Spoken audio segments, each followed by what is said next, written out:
South Africans be happy that at last action is being taken against state capture and corruption? What can be expected from preservation orders granted to McKinsey, Trillian and the Estina dairy farm? Who should be held liable for providing fertile ground for alleged looting of the state by the Guptas?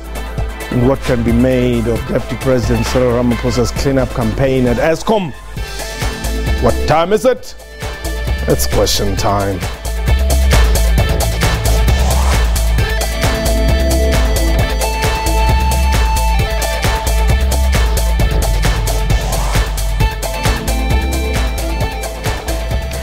Khotsong, Mraro, Gurula, and welcome to the show. My name is Mpho Tsedu. Just over a month after taking over from Jacob Zuma as the new leader of the ANC, Cyril Ramaphosa has made sure that there's a new board at Eskom. The ANC president continues to reiterate that all those implicated in the state capture and corruption in government and at state-owned entities should be brought to book. Last week, the Asset Forfeiture Unit announced that it is looking to recover a whopping 50 billion rand allegedly stolen from state-owned entities.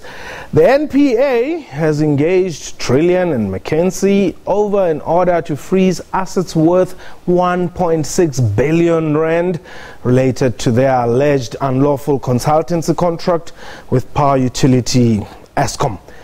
The NPA's founding affidavit presented before the North Gauteng High Court concludes that Eskom payments to the two companies were criminal. Meanwhile, the Free State High Court ordered that an amount of over 220 million rand could be seized by the Asset Forfeiture Unit from a number of bank accounts linked to the Estina dairy project in Vrede in the Free State. But what do these latest developments mean for the Gupta family? We are live, and therefore you can call us. A of views, the number to dial is 089-110-4210. If you're outside the borders, plus 2789-110-4210. Tweet us your comments. Our Twitter handle @QuestionTime24. You can also live stream us on our Facebook page, SABC News Online, and our YouTube channel, YouTube.com/SABC Digital News. My guests, man who's been at it for quite some time, Skonati Manchancha is the deputy editor at Financial Mail, and joining us from our Sea Point studio is Mbazima Shlowa. He's a former premier of the province of Gauteng. But before we get into the discussion, let's have a look at some of the reactions about the transformation at Eskom. It was our people who were saying we can see and smell corruption. And we were saying perception.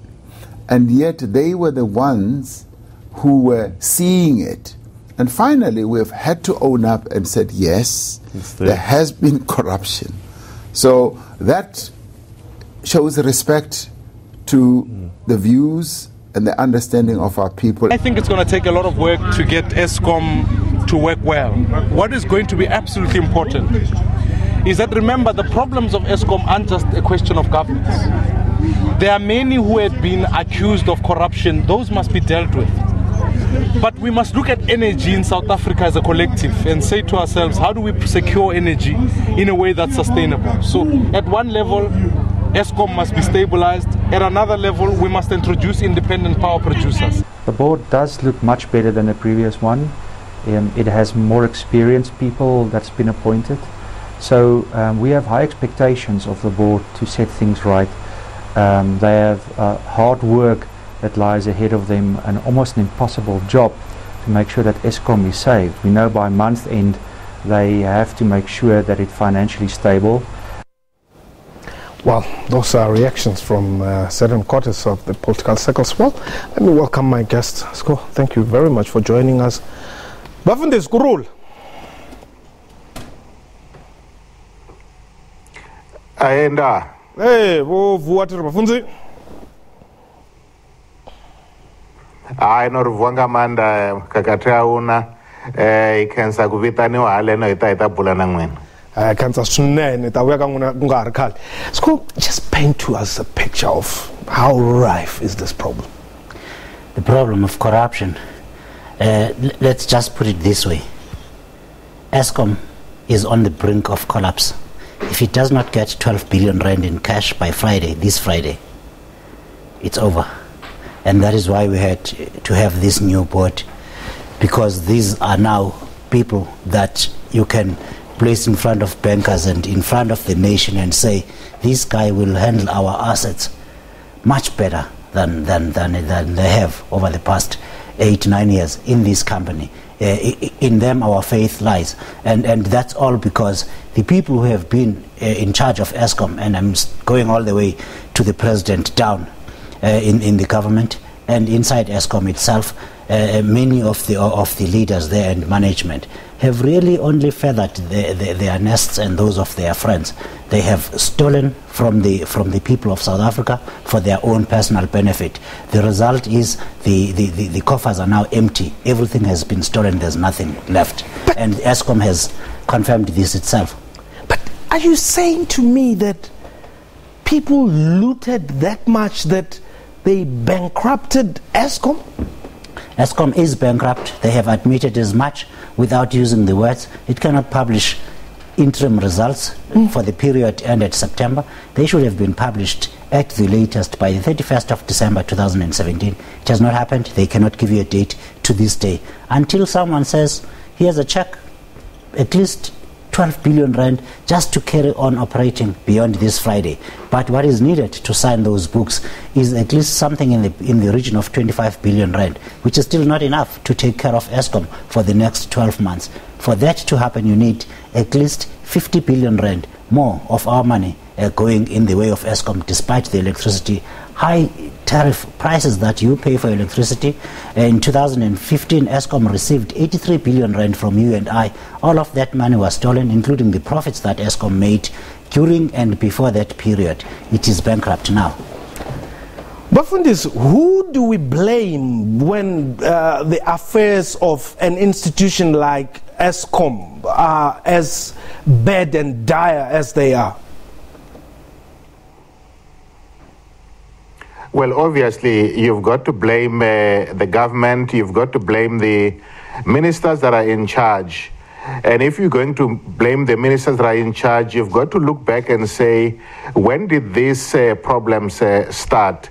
I think you can trace them to at a time when Minister Malusi Gigaba went into state-owned enterprises, the kind of people that he placed in that board, the kind of work that they started doing, where they were dishing contracts, not so much to people that they can be able to provide any services, but because these were their friends and they were there to feather their nest.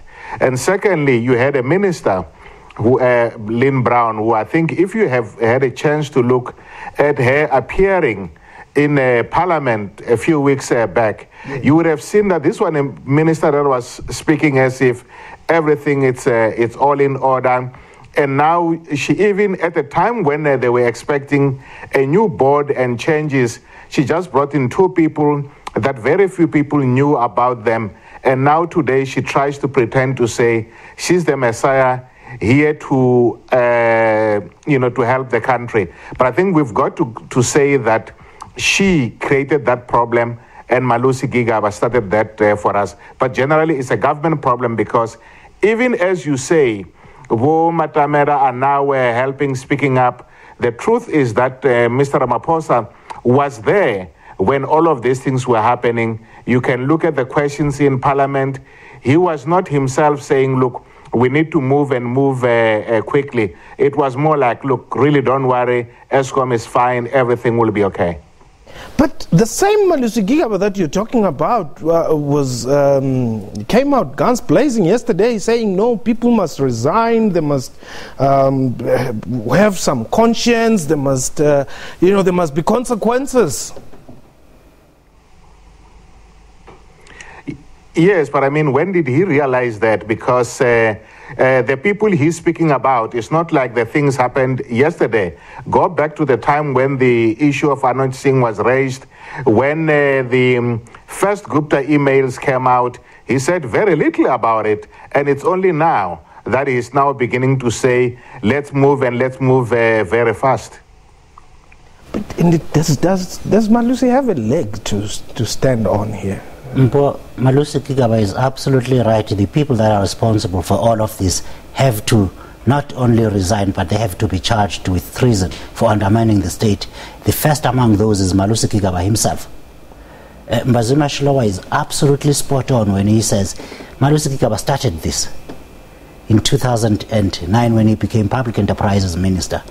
The only time he's worth listening to is when he's answering before a judge to the charge of treason, which is undermining the state, by opening the floodgates and appointing the kind of people, and even going as far as instructing people to do things that were patently illegal.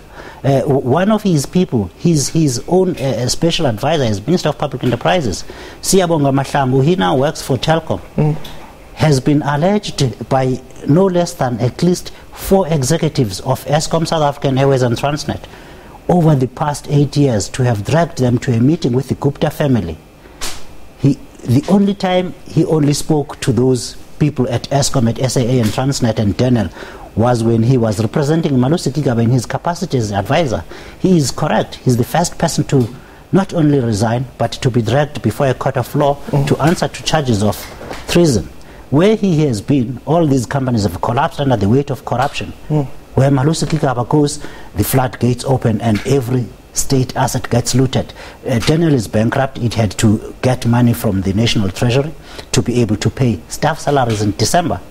That was a company that was in good condition before he came in. Eskom never had to worry about this thing called liquidity, lack of money, worrying about how we're going to pay salaries of the 47,000 hard-working South Africans that work there until Malusi Gigaba got there. When he left to become Home Affairs Minister, Eskom was begging you and I for money. We gave it 83 billion rand, and Nhlanhla signed the check in September 2015. Before he came in May 2009, Eskom had 18 billion rand in cash, and it didn't have to worry about a thing. He got in, corruption went through the roof. Same thing for South African Airways, and he appointed all those people that should be held accountable alongside him in a criminal conduct of not only corruption, but of treason. Moshe, you are in the Free State. Welcome. Welcome, Bo. How are you? I'm well. Thanks for the call, Ndati. Sir, I was wondering whether even I should talk, because now your guest there already took my words.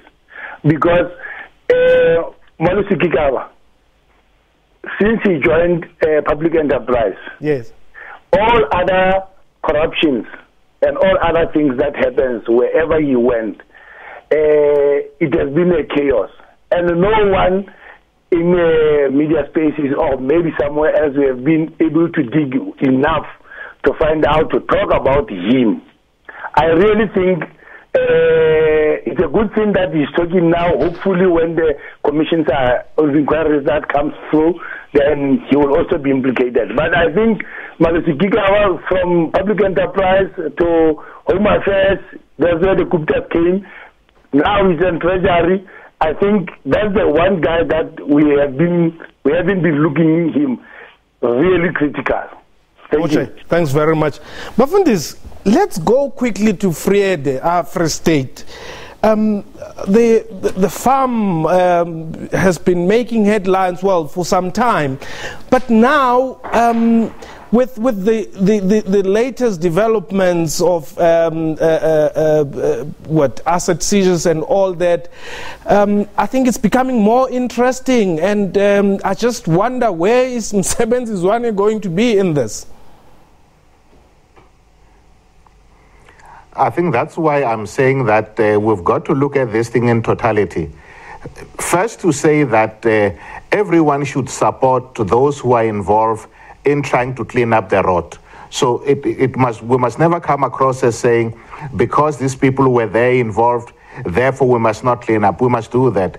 But to remember that up until now, both ACE and Msebenzi have been denying that there's been this problem in Vrede.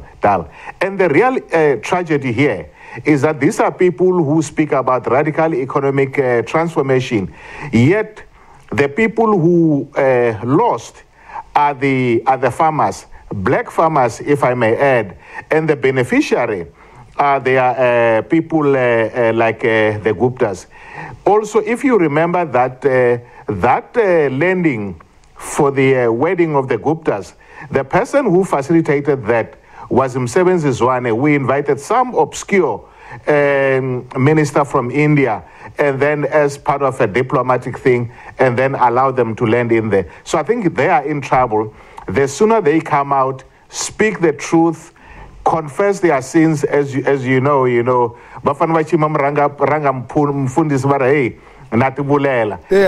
are not going to have peace, and we must ensure that they are held accountable. Let's go to Durban. Nkosi, welcome. Hi. Welcome to all your viewers. Yes. I wanted to say that, look, we're not surprised. We're not surprised. I'm an entrepreneur in Durban. These things, we see them every day. We're not shocked. When such things happen, we expect it to happen. I'm only surprised that the whole country is sitting down when such things are happening. It's just shocking. And for us, young entrepreneurs, people that are employing people that are on the ground, we see these things every day, and it's disgusting, and it doesn't give us any hope. And it's only a matter of time before things go berserk, because it's like no one cares, and no one really gives a damn unless you are someone. We are not surprised. We see this in the municipalities. Nkosi, we see this every day, so we are not shocked. Nkosi, before you go, I just wanted you to come out clear. What is it exactly that you are not shocked about? I'm saying the Gupta, the ministers. It starts from the local municipality. Yeah. It goes up and up and up and up, and then it goes on the top. So even the guys that will be getting jobs from the municipality, it wouldn't be that those are the best guys. It will be because you know someone, you're affiliated to a political party, and that. So all I'm saying is that we are not surprised. Okay. We see it every day. So when that happens at the high level, it starts from the municipality. So we are not surprised. We are not shocked. Okay, thanks very much, Ngozi. But I mean, the amount of greed in in Vrede is amazing. You have 1% of the total amount basically being dedicated to what the money was claimed for. That amount of greed and the amount of money stolen in Vrede, that 220 million or 500 million rands, as the NPA puts it, is a drop in the ocean compared to what has been stolen throughout in the rest of the economy, in the rest of South Africa. South African Airways is bankrupt, has been bankrupt for quite a while. Denel is bankrupt. Eskom is bankrupt. We are talking there about hundreds of billion. I gave you an example and said 83 billion rand in Eskom alone in 1 year. Before that, 20 billion rand at least in cash had been stolen, and the profits that Eskom made in the period, about 24 billion rand, have been stolen. So that's just one entity. Billions. Let's break it down. A billion is 1 and 9 zeros. That's the amount that is, and it builds 100,000 RDP houses. 100,000. You cannot fit those people at FNP Stadium. That is amount that we're talking about here. Tulani, you are in Nelspruit. Welcome. Yeah, Hi. Yeah, Kubonga mina put. Yeah, sometimes sinesibandaba mnyama kuyasilimata lento le. Bethi vele eSouth Africa icorruption ifathwa ngecorruption angeke sitheke solo yabo. Cyril Ramaphosa, if you willing to save bantu abamnyama, amele angali ne Gupta kuphela, it's not a Gupta alone. Labo belungu from foreign outside bayenda konke lokho nethi sine nyalo senyi Gupta kakhulu. Kumele siye deep corruption nale belungu ba held accountable ngoba basilimata la South Africa. Kodwa ufune aqale ngani nyalo wena Thulani? Aqale ngakwasiqaleni ngakwasiphambili. Asiqale nemuva sibuke ukuthi kumosheke before sila nako konke. Khona ukuthi laba la kule corruption bonke laba involved ba held accountable. Ngivele Thulani. Yeah. Thanks very much, Trillian. They're calling us from Nelspruit there. Bafundis, Where do we start? Well, there's a commission.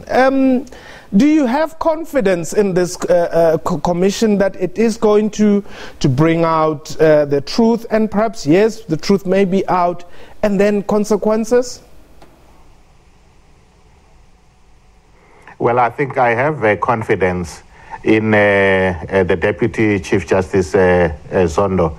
It's someone that I knew before he was a judge, when he was just an advocate working with the trade unions. It's someone that I knew when he was the leader of the Labour Court. And so I've got no doubt that he'll be able to do the job that is required. And I think we must not try to mix things up. First, there was an investigation that was done by Ms. Madonsela. It took a decision which the courts have now confirmed, that a commission of inquiry must be set up to look at those particular issues. To an extent that there are other issues that people think, remember, we're not talking about a commission that goes out fishing, but to an extent that there are other issues that people want to raise, for which we may need a commission of inquiry, let those issues be raised, and let the president or whoever becomes the new president be able to look at those things and run with them. But this commission that we're talking about, it's a specific commission because of the remedial action that Trillian Madonsela have done. That's where we must be able to start. But I've got no doubt about the capacity of the Deputy Chief Justice Ray Zondo. And perhaps whilst you're still there, there's talk of the recall of President Zuma and all that. I'm sure you've been following all sorts of developments in that regard. Will it help? Well, I think it will be a start to an extent that you don't have someone who has a bag money guy looking after him. But it's only going to be a start. It's not going to be a cleanup because you now have a new president. It's going to be a cleanup because everyone that has been involved in corruption, it does not matter whether they are black, be they white, be they big business, be they small business, they must be arrested, prosecuted, and if found guilty, they must make time. I think once people know that there are consequences for stealing the money of the people, only then will we say we are on the right path. I'm not interested in just sweet words. Sweet words will never be able to stop corruption in our country. But action, where you've got the National Prosecuting Authority acting without fear or favor, the Hawks acting without fear or favor, the investigative units acting without fear or favor, then you know we are on the right path. Well, you're saying if by this Friday Eskom doesn't get 12 billion rand, we're going to be in trouble. Well, the minister said that himself. So where is this money likely to come from? Commercial banks have never run out of money to lend to institutions in this country, properly run institutions in this country. They do have the money. They just stopped giving the money to Eskom in September because that would have been reckless lending, when Eskom has proven over 8 years that it is unable to look after the assets of the nation, that it is unable to repay the loans. A bank will only give you money if it is assured that you will pay it back. And all those people that were in government and were in Eskom could not be trusted, starting all the way from Jacob Zuma to the lowest, to those ranking officials in Eskom that were in charge of the money, people like Anoj Singh, Machela Koko, Brian Mulife Ben Ngubane. All those people could not be trusted with the money. The banks are ready to lend. Eskom is going to get the money probably today or tomorrow, because now you have people that can be trusted, people that can even show face in front of a banker and say, give us money. It would have been reckless lending to lend to the same guys. Of course, the government will have to issue guarantees and say, look, we are backing these guys up. They just need a short-term loan and give it to them. Then all we go. But there's one thing I want to address. Whenever we're talking about corruption in this country, and this is what is going to kill us, the victims are the same people like Tulani, who was calling now saying, charge the white people. Who has said do not charge the white people for corruption?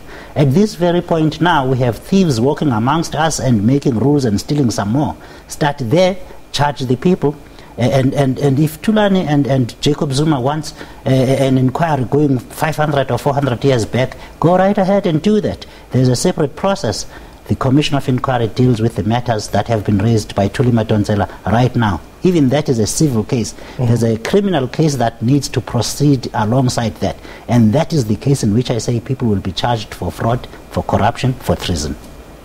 Thank you very much. We would have to talk about this matter some time again.